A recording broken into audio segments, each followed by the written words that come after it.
What's up, everybody, and welcome back to Electrix Moto. Today we have the brand new 2025 Surron Ultra Bee, and we are at the track. We're going to put this thing through its paces and see what it can do in its stock form before we make any modifications to the bike, and we're going to tell you exactly what we think and the next steps when it comes to building out this e-moto.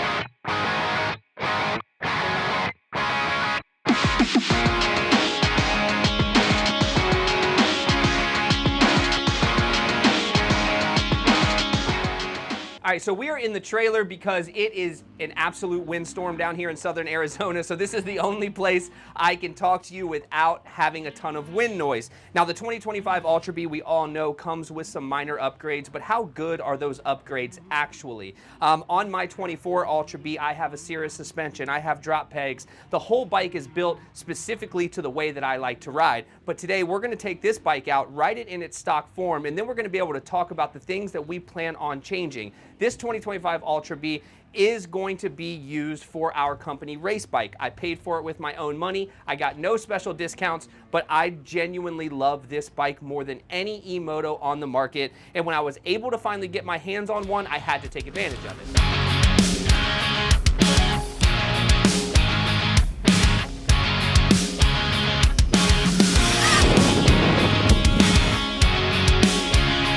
All right, so let's talk about some of the changes on this bike in comparison to a factory or stock 2024 Ultra Bee. Now, it is said that you have a better suspension system with better low-end dampening, so you should not be bottoming out nearly as much.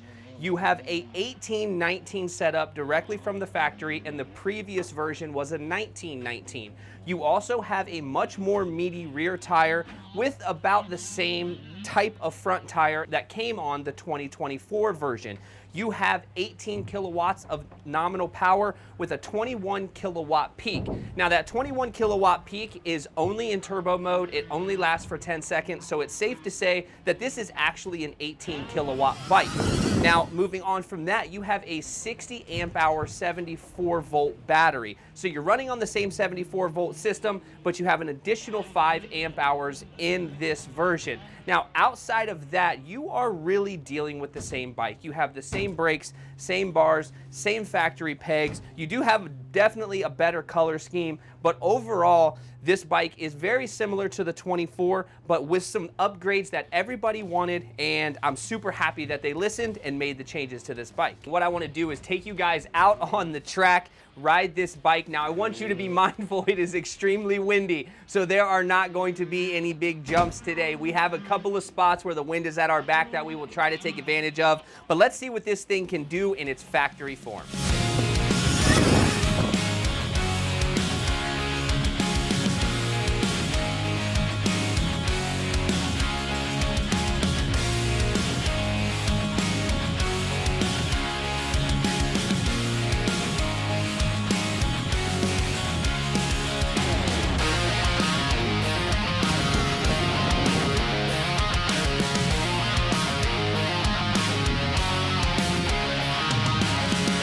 Okay, so after 6 track miles, I can honestly say that this bike is far superior to the previous version. Now, there's a couple of reasons why.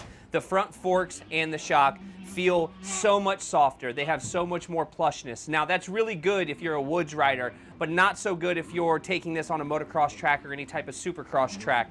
So I did dial up the compression on both the forks and the shock to kind of even this thing out a bit because I felt like I was just sinking into everything. But overall, the performance of the fork and shock is far and above the 2024 version. So let's talk about motor and power delivery. If you guys have watched any of my previous videos, then you'll know that I am not a huge fan of the throttle on the Surron Ultra Bee. I think it's just too snappy, and I still feel that way. So I think a controller is definitely in order just to even this bike out a bit. But the power delivery itself and how the power rolls on in this bike, I don't know exactly what was done to the motor, but you can tell immediately that this thing has way more power than the 2024 version. It does not have much more of a top speed, but the bike just feels more responsive. Now also, this bike is brand new, so every time you get on a new bike, it's like the best bike you've ever ridden. So I'm trying to take that into consideration as we talk today, but the reality is that having that type of power from the motor, 18 kilowatts, it feels really good. And the nice part about these bikes over a Stark Varg or something heavier is it's very light, it's very playful, it's very flickable. You don't feel like the bike is just too heavy for you ever, no matter how fast you're going or what kind of corner you're taking. It is a really good way to get into the moto scene if you want to go electric. Again, I don't even sell these bikes. We have no access to these bikes. However, I'm just letting you know that I think this bike, hands down, the best one on the market that you can buy if this is something you want to get into. Okay, so let's talk about the things that I want to do to this bike and the things that maybe you will be interested in doing as well. Right now, I'm not touching the shocks or the fork. I just don't think it's necessary right now. These things, I want to break them in a bit. I want to see how they really develop and understand how they feel before I go spending $3,000 on a Cirrus kit. I do believe that's where I will end up, and it's really hard to come from riding Cirrus every day on your other Ultra Bee and hopping on something that doesn't have Cirrus. However, I can say that I really don't feel that I miss it too much. I know it's better, but this is going to do the trick. Now, we are going to go with the flex bar mounts from Warp 9, and the products that I have available I will put in the description for you to purchase, as well as a discount code to save yourself some money. But the flex bar mounts just provide a little bit of dampening, high-speed dampening when you're kind of going through ruts or really woody sections, with a lot of roots, a lot of rocks. It's just something that I like personally for myself. We are going to take this 48-tooth sprocket and we'll probably bump it to a 50-tooth because I am going to put an 18 to 21 setup on this bike, and I know that that's going to cause a little bit of power issues. So I'm going to want to regain that by gearing up just a little bit. Next thing will be the controller, which I mentioned at the beginning of the video. I'm going to do the Ventus Bikes 9600 controller, and the reason for that is it's my favorite. I know that's it's really a personal preference whether you go eBMX or you go VTB. I'll put them both in the description if you want to take a look at them.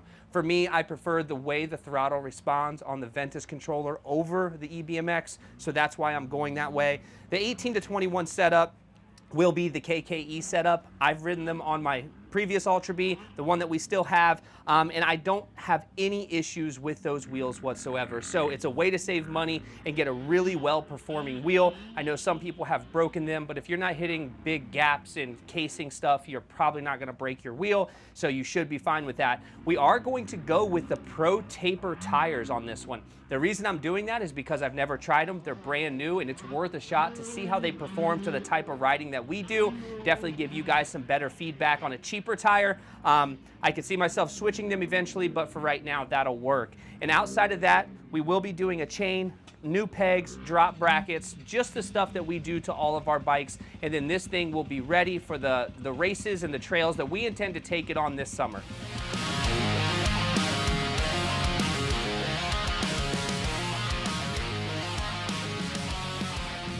All right, so that is it for the 2025 Ultra Bee. Obviously, this is a bike that I just absolutely love, and if there was another competitor to this bike that was actually a true comparison in terms of weight to power ratio, I would get that bike. But the Ultra Bee for me is just the best bike that you can have. Now, it's a true dirt bike. You're not really gonna get around in your neighborhood running up and down your streets, and people are gonna think you're on a dirt bike versus like a smaller e-moto. You can kind of get away with playing in the neighborhood streets, but this is not going to get that done.